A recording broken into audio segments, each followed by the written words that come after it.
अंबरनाथ नगर परिषदेची निवडणूक पुढे ढकलण्याचा निर्णय लागलेला असला तरी स्थानिक राजकारणातील तणाव मात्र कमी होण्याचे नाव घेत नाही. शहरात शनिवारी उशिरा घडलेल्या एका प्रसंगाने वातावरण आणखीन तापले आहे. रात्री सुमारे 1 वाजता पॅनल 4 मधील शिवसेना उमेदवार निखिल वालेकर आणि त्यांच्या सहकारी यश वाळेकर काही कार्यकर्त्यांसह भाजप उमेदवार पवन वाळेकर यांच्या कार्यालयाजवळ दाखल झाले. या अचानक झालेल्या भेटीमुळे दोन्ही बाजूत तणावपूर्ण परिस्थिती निर्माण झाली असून तिथे जोरदार वादविवाद झाल्याचे सांगितले जात आहे. या घटनेनंतर भाजपाच्या कार्यकर्त्यांनी गंभीर आरोप करत सांगितले की स्थानिक वातावरण बिघडविण्यासाठी बाहेरगावातून काही संशयित व्यक्तींना आणण्यात आल्याचा त्यांना संशय आहे. पवन वाळेकर यांच्या कार्यालयाभोवती फिरत असलेल्या काही अनोळखी लोकांचे सीसीटीव्ही फुटेज समोर आल्याचेही बोलले जात आहे. या मध्यरात्रीच्या घडामोडीमुळे अंबरनाथमध्ये राजकीय तणाव पुन्हा एकदा चढला आहे. दोन्ही पक्ष एकमेकांविरोधात अधिकृत तक्रारी दाखल करण्याच्या तयारीत असल्याचे समजते. नागरिकांमध्येही या घटनेमुळे अस्वस्थता निर्माण झाली आहे.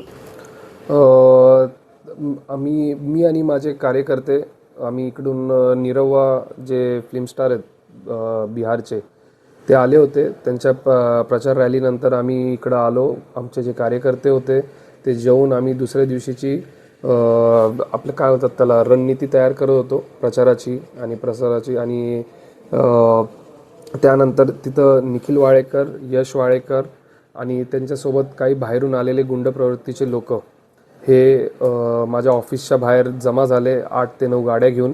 आणि त्याच्यानंतर बाहेरच्या ज्या गाड्या आल्या होत्या म्हणजे नगर, पुणे आणि सोलापूर, त्या हिशोबाने त्या गाडीचा नंबर MH12YS 3617 ही स्विफ्ट गाडी होती आणि MH12UN 9912 ही काळ्या कलरची थार होती. MH13 EP 8070 ही स्कॉर्पिओ N गाडी होती. आणि हे सगळे बाहेरचे गुंड प्रवृत्तीचे लोक होते. हे इथं आपल्या ऑफिसच्या बाहेर आले आणि त्यांनी इथं एक माझ्या कार्यकर्त्यांना आणि माझ्यामध्ये दहशत बसेल असा प्रयत्न केला. पण तो प्रयत्न माझ्या कार्यकर्त्यांनी आणि तो आम्ही मोडून काढला. आणि आत्तापर्यंत इलेक्शन राजू वाळेकर असेल, अरविंद वाळेकर असेल किंवा निखिल वाळेकर यांनी आजपर्यंत दहशतीच्याच जोरावरती इलेक्शन लढवलेलं आहे. आणि मला आणि भाजपा पक्षाला हीच दहशत आणि भयमुक्त आम्हाला अंबरनाथ करायचं आहे. दाखवण्यासाठी एवढे आमच्याकडं पोरं आहेत, एवढे गुंड पोरं आहेत आमच्याकडं, हे दाखवण्यासाठी माझ्या ऑफिसच्या बाहेर आले होते. माझ्यावरती हल्ला कोणत्याही प्रकारचा झाला नाही. माझ्यावरती त्यांनी खोटा गुन्हा दाखल करायचा प्रयत्न केला पोलीस स्टेशनला. आपण याविषयी काय तक्रार पोलीस स्टेशनमध्ये केलेली? हो, मी केलेली आहे. पोलीस स्टेशनला तक्रार केलेली आहे. आणि ते माझ्यावरती खोटा गुन्हा जेव्हा दाखल करत होते भूषण वाळेकर ते आकाश डामसे त्या व्यक्तीला माझ्या कोणत्याच पोरांनी मारहाण केली नव्हती तरी त्यांनी ते खोटा गुन्हा दाखल करायचा माझ्यावरती भूषण वाळेकर आणि आकाश डामसे यांनी माझ्यावरती खोटा गुन्हा दाखल करायचा प्रयत्न केला होता. या संदर्भात निवडणूक आयोगाशी किंवा निवडणूक अधिकाऱ्यांशी तुम्ही चर्चा केलेली का? त्यांना नाही, मी कोणत्याही प्रकारची चर्चा केलेली नाही आहे. पण माझं एक ॲफिडेविट मी देतोय CP ऑफिस, DCP ऑफिस आणि आमच्या इथं अंबरनाथ पोलीस स्टेशनला.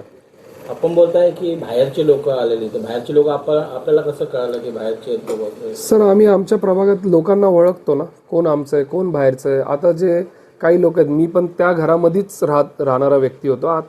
आज आम्ही वेगळं झालं. आम्हाला माहिती आहे ना कोण आहे बाहेरचं आणि कोण त्यांच्यासाठी कामं करतात.